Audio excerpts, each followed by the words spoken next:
Dude, Elon's blowing it this week. Let's talk about this because I saw your. I'm a pretty big pro Elon. And guy. listen, I was previously too, but let me just say that the whole verification scam that he's doing is so fucking stupid. You're fired up on this. I've seen your tweets. It's just embarrassing. The verification thing is so dumb, and the fucking the fact that all the advertisers are pulling out is so predictable.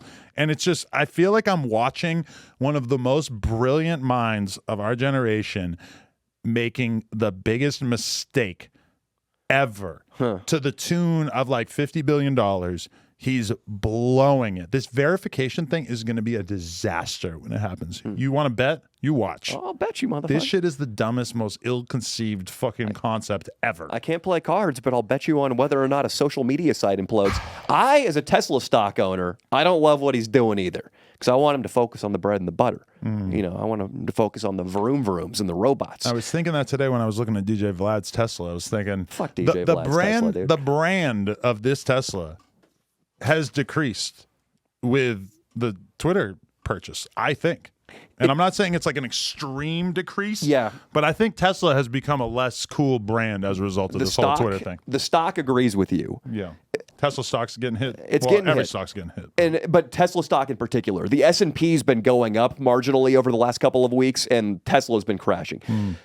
I agree. And what worries me is how much time I see him spending on Twitter, because you know and I know, motherfucker, that the death of a productive day is when you pull up that Instagram, you go to that explore page, and you get sucked into the big titty typhoon.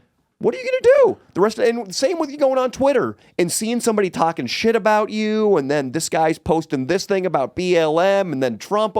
That must be so distracting to a mind that's supposed to be doing hardcore engineering all day. That worries me too. And I agree that the Tesla brand I'm nervous. Right. I mean, I read this article in the New York Times about Elon Musk's crazy social calendar or whatever. It basically breaks down what he chooses to do with his time when he's not at work, and he works a shitload.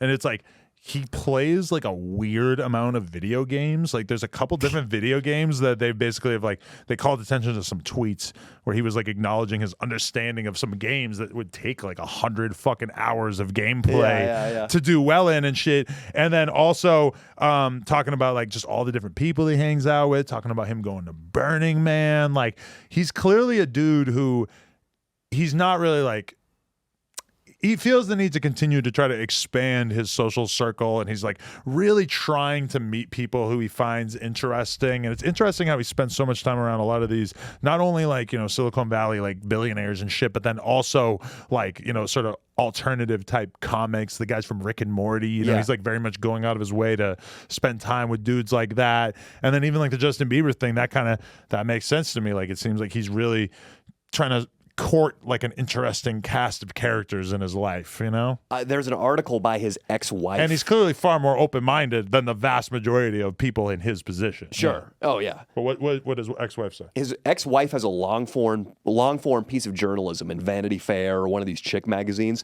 and it's fucking fascinating. And, I mean, I'm the biggest Elon fan. I love the guy, but it does cast him in a negative light of a guy who is a social climber. He's like a hot chick who just moved to LA, and that when he started making money and getting more and more famous, he started resenting his wife, which is not all that uncommon. He started talking shit to her. I think at one point he told her that if she was an employee, he would fire her. And but then he just like was going to clubs and hanging out with more and more A-list Hollywood people, starts fucking Amber Heard. Side note though, that's funny because my girl was kind of like bummed about something, and I actually did the opposite. I complimented her by telling her that if she was a potential employee, that I would hire her. I'm like, I would love to have you work for me if you weren't doing what you're doing. So that's interesting. Elon Musk did the reversal of that. If she wants to give up $1 million a month to make $15 an hour chopping up Sledgelord clips, we'll shoot her a resume. That's exactly shoot what her I an was application. thinking. Yeah, that'd be great for her. And to reiterate, I love Elon Musk. I'm just sharing the facts of that article. I think he's the fucking man. Okay, I'm just telling you that the idea that I am going to lose my verification on Twitter and then have to spend $8 a month, or otherwise I'm going to have a worse Twitter experience. This is what he said, is it's basically going to be such a shitty shadow banned experience being on the platform. The idea that I would pay $100 a year in order to have a good experience on the platform makes me so resentful of the person running the platform. And again, I'm not Elon Musk hater. You can't find any example of me ever saying anything bad about Elon Musk prior to this. I've actually been a big supporter and a big fan and talked a lot of shit about people who shit on him. But the idea that that is going to be the future of this app makes me want to not look at it anymore and not use it anymore. And I feel like it's just going to open up a fucking vacuum for somebody to come in and be like, hey, look, we can clone this exact fucking app so easily.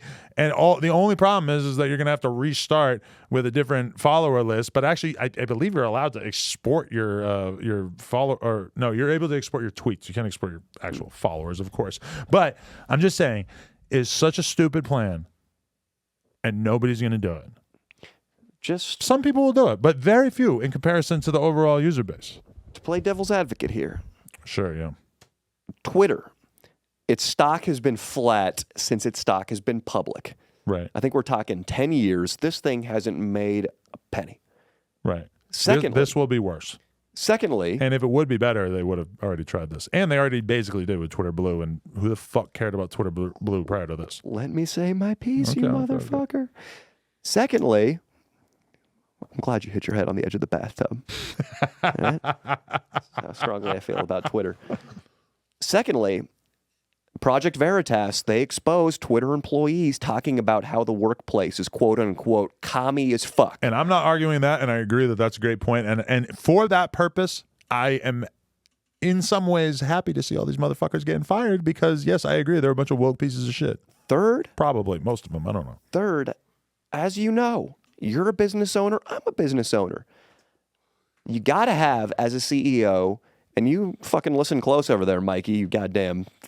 This kid fucking commutes out from Oxnard or some shithole, subtitles our videos. Someday you might have a company. It's very doubtful, but this is good advice. You need to listen to this. Someday you might be replaced by Leno the Plug. Maybe you soon. Might. Yeah, Leno the Plug's going to be in that show. Oh, this is going to be a much better looking room. Thank you. Woo! Her and Sid sitting over there? Oh, titties and ass. Oh, fuck. Titties and inappropriate. ass. Sorry. Get the fuck out. I'm not an official Leave employee. that, Josh. I'm not an official employee of this place. Oh, Listen, God. third, you got to have a fucking bias for action as an entrepreneur. You got to have a bias for action. You can't be overly analytical about, are people going to hate this move? Is it going to be profitable? You got to throw shit against the wall and see what sticks. When you spend $50 billion on a social media Quit app, that $6 and billion. you have a bunch of investors, people who have come together with you to do this, you have to be financially conservative and responsible with your decision making. You absolutely can't afford to throw shit at the wall. Yeah, that is good advice when we're talking about a tech startup that has nothing to lose. When you're talking about one of the biggest social media apps in the world, I think that is very bad advice. This has been a clip from my new podcast, Sledge Lords with Danny Mullen. We're dropping a new episode every week, so either hit the link in the description or search up the Adam 22 channel on YouTube. Appreciate you guys.